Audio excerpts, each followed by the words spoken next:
Hemos hecho muchos kilómetros, muchas gracias. No, les cargo, ¿viste? Porque si no, te tratan mal, Juan Carlos, es así, ¿viste? Te quieren ensuciar. ¿Cómo te va? Buenas tardes. Muy buenas tardes, ¿qué tal? ¿Cómo estás? Así que tenés antecedentes boquenses vos también, ¿eh? Sí, ¿todos en tu familia son hinchas de Boca, Juan Carlos? Y ahora sí, qué sé yo, mi viejo no era hincha de nadie, pero Bueno, mis hijos son hinchas de Boca, mis nietos son hinchas de Boca. sí. El padre de la mujer de mi hijo es hincha de Boca, mi hija, mi mujer acá, hay una familia de Boca, sí. Bueno, muy Ahora, ancestros más viejos no te sé decir, ¿eh? Eso sí, francamente. muy Te bien. la debo. Bueno, ¿cómo estás? ¿Cómo estás pasando este jueves? Bien. ¿En qué barrio estás? Bien, muy bien. Tranqui, yo me quedé en Buenos Aires, después mucha gente se fue. Pero hay mucho bueno, tránsito, Juan Carlos, ¿eh? Hay mucho tránsito en la ciudad. Sí, sí. Sí, seguramente muchos igual que yo se han quedado por razones diversas. Acá se hizo presente, pero hace, no sé, 5 o 10 minutos, la lluvia y el viento fuerte que decías vos, ¿eh? Bueno, En Parque Chas, me en Parque refiero. Chas, eso te iba a preguntar, Sí. en Parque Chas, y se ve que viene como de por allá, está llegando acá más a Ajá, Congreso. ajá. Bueno, también yo me imagino, Juan Carlos, es 17, estamos pasaditos el mitad de mes. Lógico. No son 2 mangos irte 4 días, fin de Semana Santa, ¿no? Sí, efectivamente está el tema de la guita. Hay una gran tradición turística en los argentinos, inclusive en los sectores humildes, que viene desde que se fue construyendo durante el siglo XX una Argentina con derechos sociales, con derechos sindicales, con distribución de la riqueza, entre ellos el derecho al turismo, Ujú. que ahora precisamente quieren alterar la construcción social del país, me refiero, ¿no? Pues es que sobre esto hay un dato que a mí me llama bastante la atención en términos simbólicos, o quizá no debería, que es lo que se está queriendo hacer, o ya se hizo, no sé, Luis Palotro iba a traer el tema, con la estructura turística de Chapadmalal. Sí, sí, no, el gobierno, de hecho, Daniel Scioli, ¿qué tal Juan Carlos? Daniel Scioli, Hola, que ¿qué hoy es tal? funcionario, Daniel Scioli, que es funcionario del gobierno de Javier Milei, está llevando adelante lo que sería, al parecer, una concesión de los hoteles turísticos de Chapadmalal, pero bueno, entró a mediar ahí la provincia de Buenos Aires, Axel Kicillof, y sus funcionarios están viendo si de alguna manera pueden rescatar los hoteles y hacerlos funcionar desde la provincia y no en nación. Bueno, pero en eso están. La intención del gobierno de Javier Milei es privatizarlos, no pueden, entonces los Pero concesionarían. es que me llama la atención porque o sea, es más intención de tocar algo simbólico, de dar como una señal que lo que efectivamente debe significar para el presupuesto, porque recordemos el sentido de esas estructuras tenía que ver con, lo voy a decir muy románticamente, y no quiero que sea golpe bajo, pero es para que pibes y pibas de distintas extracciones sociales conozcan el mar. Tal cual. Claro, por eso tiene una cuestión simbólica importantísima, que la está liderando este señor Converso Scioli, que se presta a una cosa de un simbolismo enorme, volviendo a lo que decíamos de la Argentina del siglo XX, ¿no? Donde yo diría centenares de miles de niños de distintos lugares del país fueron a esos lugares que se fundó durante el peronismo. Por lo tanto, intentan romper ese símbolo, pero agrego, la zona de Chapadmalal se está transformando en un polo turístico muy grande, en un polo de surf, en fin, como nosotros vamos a residencias operativas de turismo, ahí hay un crecimiento, hay grandes negocios, diría. Claro, ahí está RCT, Ahí está RCT y la zona tiene un crecimiento vertiginoso, por lo tanto también a algunos se deben estar paladeando flor de negocios, ¿no? Así que creo que es una combinación de ambas cuestiones, ¿no es cierto? Ahora, qué cosa más linda, ¿no?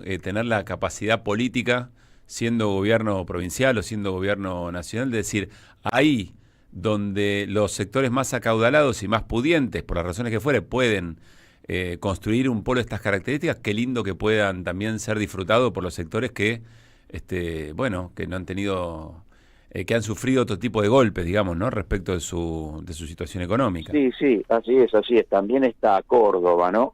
Por eso quieren, en fin, tienen planteado, creo que incluso firmó el decreto Scioli, Sí, después sí. vino lo que dice Luispa, de la provincia de Buenos Aires en el caso de Chapadmalal. No sé cómo es el caso de Córdoba, pero bueno, esperemos que logren, no sé si frenarlo, alterarlo, pero es un tema que trasciende específicamente, yo diría, el volumen económico, y tiene un simbolismo político, un simbolismo enorme, porque es cerrar una etapa histórica de la Argentina. Uh-huh.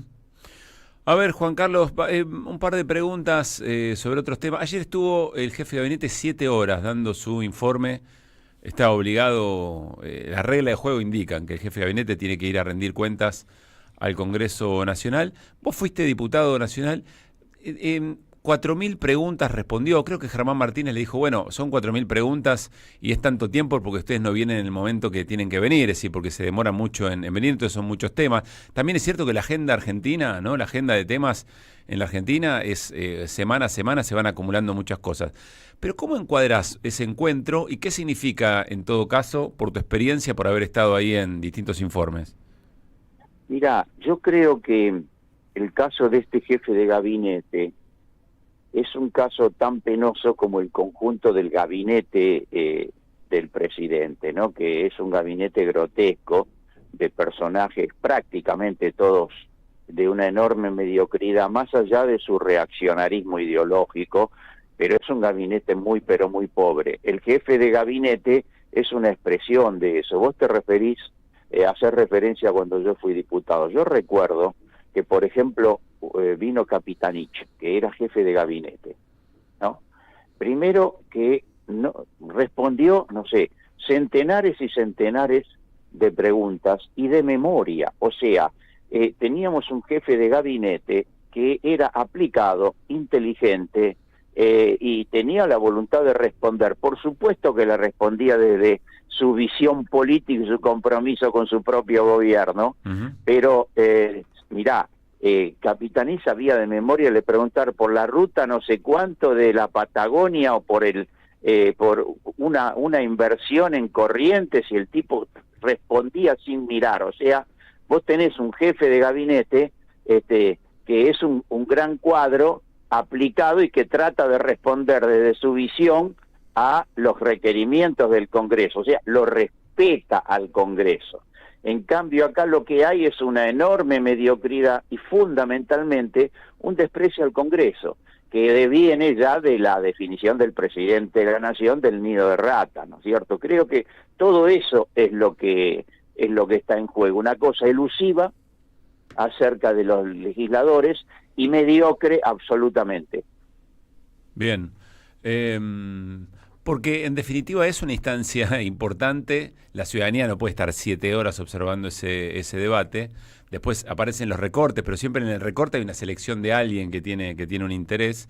Yo estoy seguro que si yo veo las 5 horas de Milei con Fantino y las 7 horas de Francos en el Congreso, me echan del laburo primero, pero segundo, me quedaría con otras cosas probablemente. Pero bueno, insisto, no dejan de ser instancias importantes. Lo que pasa, ¿sabés qué? Yo creo que el hecho de que la ciudadanía pueda verlo, observarlo, es una fase. Todo lo que se pueda hacer en ese sentido transparenta, ayuda a educar al ciudadano, etcétera, etcétera. Pero hay una cosa principal, que es el Parlamento en sí. O sea, que el Parlamento funcione 10 o 20 horas porque hace falta, y que tenga el nivel de debate que requieren decisiones que importan a millones y millones de ciudadanos en cada una de ellas. Yo creo que eso es lo principal. Luego, y a su vez, está el tema de la difusión del funcionamiento del Parlamento, del debate, en fin. Pero por eso yo vuelvo a el tema de la calidad del debate parlamentario en la Argentina, que en definitiva luego es lo que la ciudadanía puede apreciar y debe valorar. Todos tienen que colaborar para un debate más interesante, digamos, ¿no? No solo los oficialismos, quiero decir. No, ni que hablar, pero como pocas veces he visto, hay una intención abierta, no aviesa, abierta, de despreciar y de liquidar el funcionamiento parlamentario, que deviene de una visión muy antidemocrática y autoritaria del presidente de la Nación. por eso todo el tiempo lo desprecia. No es solamente un rapto de histeria de decir que son todos un nido de ratas, sino que es una concepción ideológica de concentración del poder. Juan Carlos, quiero hablar un poquito de la oposición como último tema.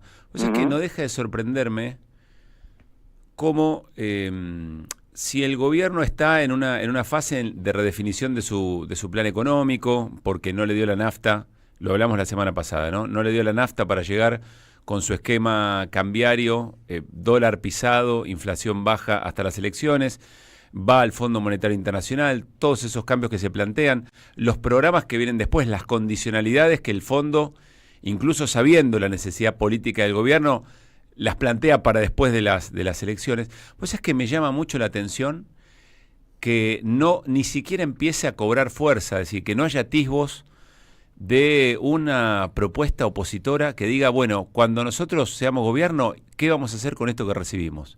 Vamos a recibir un gobierno endeudado hasta la cabeza, con condicionalidades, con reglas de juego que cambiaron por completo, ya sea la ley bases o el decreto.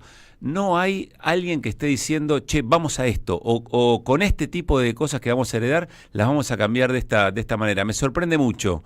Entiendo las discusiones, entiendo las diferencias, entiendo las discusiones de táctica electoral, pero me sorprende que no haya alguien gritando un poco más a viva voz y con cuerpo político un programa alternativo. Sí, creo que no puedo más que, en fin, que compartir la inquietud. Solo que yo creo que precisamente por este tema del debate interno que viene desde la derrota de octubre, que es una consecuencia de aquello, en fin, yo no intento justificar, porque ya dije 20 veces que eso es negativo y es una enorme pérdida de energía, por lo tanto esperemos que se resuelva. Pero creo que esa situación que nos traen, que tenemos hasta aquí, ha de alguna manera postergado lo que vos planteás, que es la necesidad de armar un debate al interior de la oposición y discutir ideas, pensamientos y un programa alternativo a esta catástrofe nacional, a esta situación de emergencia que tiene el pueblo. No olvidar que tenemos más de 20 millones de pobres, en fin, al remate y la destrucción del Estado Nacional con todas sus consecuencias, en fin, y a su vez pensar que este es un país repleto de riquezas y que entonces tiene posibilidades de salir. Pero para eso, efectivamente, coincido con vos, tiene que haber quien se ocupe de elaborar alternativas, elaborar una salida que nos saque de esta, yo diría, de esta situación de decadencia que viene de bastante lejos, ¿no? Que viene de bastante lejos, fundamentalmente desde Macri, y que no se ha detenido, más allá de que es incomparable el gobierno de Alberto Fernández con sus carencias y sus insuficiencias con el de Macri y o sea, con los gobiernos de derecha. Pero Juan Carlos, a ver si quizá me equivoco. Tenemos una decadencia, no hay duda. Sí, y hay algunas contradicciones estructurales que el gobierno de Cristina tampoco pudo resolver. Pero más allá de eso, que tiene que ver con los mismos planteos, con el mismo diagnóstico de Cristina, así ¿qué hacemos con la cabeza dolarizada de la sociedad argentina y al mismo tiempo la ausencia de dólares? Pero más allá de eso, digo, no es solamente un proyecto alternativo, corregime si me equivoco. Es tan el cambio estructural, por ejemplo, todo lo que tiene que ver con el RIGI o la ausencia de obra, todo el deterioro que va a provocar la ausencia de obra pública. No es solamente un proyecto alternativo. Alguien tiene que decir, bueno, con todo eso, por más que sea ley, se va a modificar de esta manera. Yo lo escuché a Agustín Rossi hace ya tiempo hablar de un programa revolucionario, dice Agustín Rossi, y entre otras cosas, no me acuerdo si dijo desconocer, pero seguro dijo derogar la ley bases. Y lo propone abiertamente. Eso me parece que también está faltando. No solamente la alternativa de qué significa un Estado presente, más asertivo. ¿Entendés el punto? No hay posibilidades, a mi juicio, de tener un planteo positivo, asertivo, como decís vos, sin desmontar lo que esta gente está montando. Vos das el ejemplo de la ley base, y podríamos, hay que derogar el 70-23, las facultades extraordinarias de este tipo. Todo lo que desreguló hay que repensarlo, porque no hay por qué regular igual, hay que recrearlo, hay que repensarlo, pero está claro que hay que desmontar todo lo que está estructurando este gobierno y recuperar, yo diría con un sentido, insisto, creativo y renovador, lo mejor del periodo anterior de la Argentina. Pero bueno, y después está lo que vos decís, lo que no se hizo inclusive durante el gobierno de Cristina. ¿Por qué no? Todo tiene que reverse. Nosotros necesitamos una reforma judicial. No hay duda que necesitamos una reforma judicial y necesitamos recuperar la ley de medios u otra ley de medios.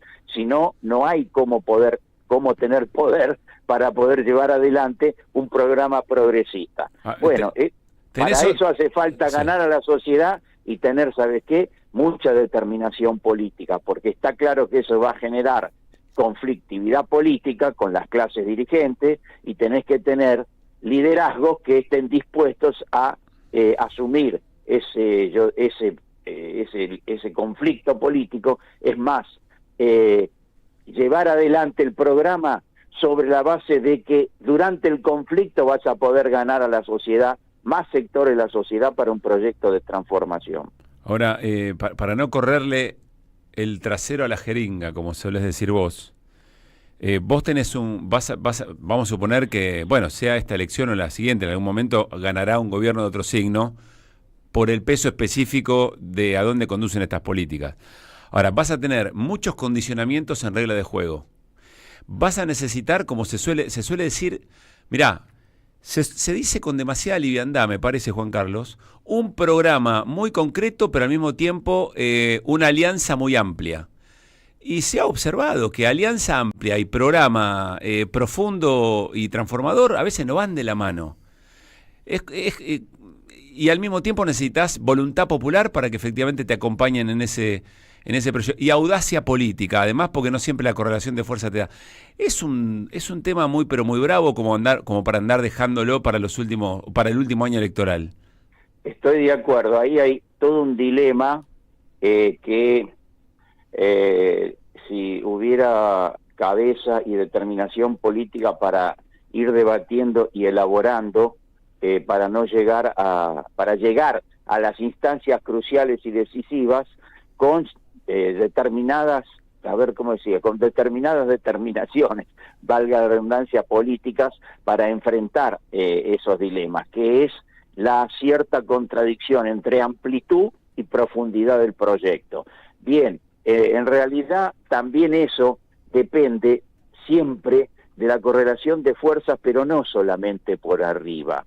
Si tengo 122 diputados yo y vos 115 y viceversa, sino la correlación de fuerzas en el pueblo, en la sociedad. Y para tener muy firme, tenés que tener un plan de despliegue político por abajo y por el medio previo, desde ahora, para conquistar fuertemente la movilización de la sociedad y la conciencia de la sociedad. Yo creo que de algún modo es lo que hoy por hoy tenemos que concebir, porque lo otro de alguna manera es una prognosis muy difícil, pero lo que no es difícil es la determinación de construir muy desde el pie. Bien. Juan Carlos, un abrazo grande, gracias como siempre por el cafecito. Prognosis. Dice la Real Academia, acción de pronosticar o juicio médico. Muy bien. Bueno, más creo que la apliqué bien. Sí, me salió no sé de dónde. A mí no sé qué le pasó. Yo escucho una palabra que no conozco, rápido quiero ir al diccionario a ver de qué se trata. Va la cosa. Sí, prognosis.